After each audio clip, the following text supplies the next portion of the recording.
So I just got back from a ride. Is this focusing properly? I don't really know if it is. Hold on. I think that's better. I think that's better. You can tell I got helmet hair, right? Good old helmet hair. And I wanted to test out this fella, right? You guys see that? This is the Akaso V50 Pro. Now, I've tested this camera previously, but we got this one. This is the 2022 version, 2022 V50 Pro SE, and it's got USB-C. You guys see that? USB-C for charger and for mic. So I was like, maybe that it's better. Maybe they did a bunch of work on it just to help improve it. Well, not really. So we put this on my chin mount when I went out for a ride, and I had a USB-C microphone. Now it wasn't an Akaso microphone; it was just a USB-C microphone, a lavalier one that I put in my helmet, and I think the Akaso just has, and I don't want to. It's a bit of both. I don't know how good the mic is, for one. I think it's good enough. I'm pretty sure I've used it before, and it was fine.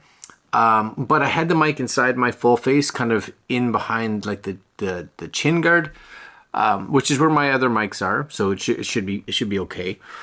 It didn't have like a furry dog, cat, dead mouse, whatever it's called on it. Just the foam going into the USB-C. So when the bike wasn't moving, it wasn't like there wasn't a lot of noise around it, as you can see here when I kind of came back and parked. I'll just cut to this clip right here. You guys can see it.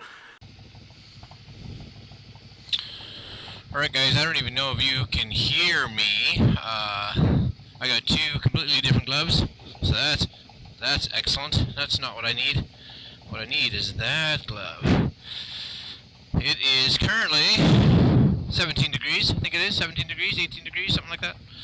You can see that clip, actually the sound was pretty decent, right? It was like, all right, that's okay. It's a little tinny, and that may be the mic's fault, I'm not 100% sure.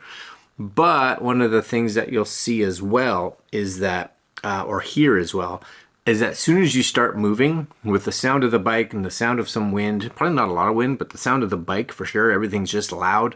The mic just has all kinds of issues. It's I don't know if it's, gain is going up and down, trying to figure out how to get the right sound out of it, but it is not good at all. At least again with my mic and where I had the mic placed.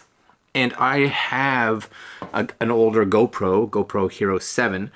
And I put the mic in the exact same spot, and that doesn't have issues. And I have the Insta360.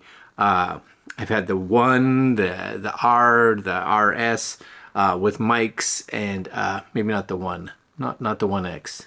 The R and the RS both had mics, and both of those, again, mic in the same spot.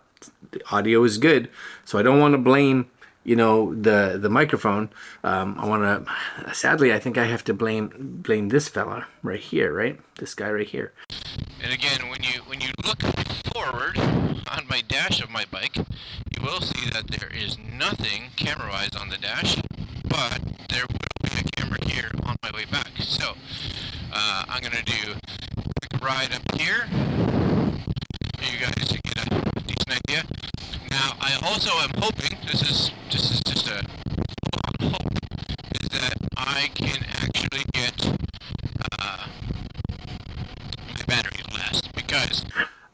So, if you're using it in loud environments, I'm going to say, maybe not, right? The internal mic actually picks up decently. Again, you can see when, and I'll put another one here when I'm parked, the internal mic with the actual, just the sound of things going around, because I had this kind of placed up inside, like facing me. I had it up in behind the windshield, so it wasn't getting a lot of wind noise. And again, when you weren't moving, and it was just kind of just quiet sound, just the bike kind of just idling and stuff like that, it was okay.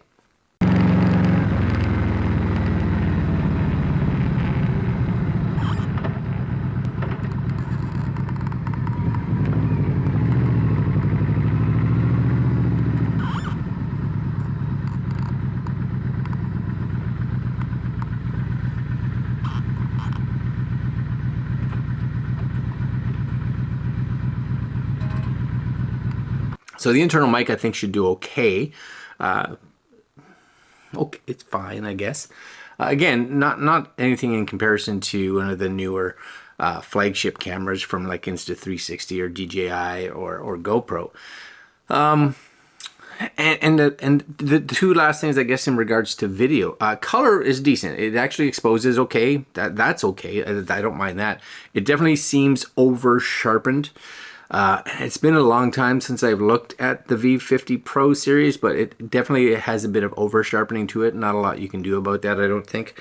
And they say it's 170 degrees, and I don't know if it's just because I had the stabilization on, but it's like it's pretty narrow. Like I don't even get both of my mirrors in on the bike, so it felt. And I even, like, when it was facing outwards, I was even trying to make sure I leaned back a fair bit just to try to get as much as possible of the bike and the surroundings. Stabilization was okay. When I turned the camera around to face me, I literally had it facing me, and I thought, oh, it'll be plenty wide. I almost didn't get the top of my head because it wasn't up high enough. So I do think, you know what, if you're going to use it maybe for just as a secondary camera, you're going to use it, you know, as a camera just pointing out or pointing at something, and you really don't want the audio, and it's just kind of a safety cam, then it's okay, right? It's cheap, you know, it's like $120 or something like that. But if you're going to use it as a primary camera, you may want to save up some money just in case, right? Save up some money, get something a little better, especially if you're going to use it for like motor vlogging or anything that's loud. So yeah, there you go. It's the updated V50 Pro 2022 SE model. I'm actually thinking of buying either a new GoPro or a new Osmo 3. I think the Osmo 3, just because I want it to be cheaper. Yeah. All right, guys. Links to Akaso's site if you guys are interested in it all, and I'll leave you there. Like, comment, share, subscribe, hit the notification bell, and we'll see you guys tomorrow. Later.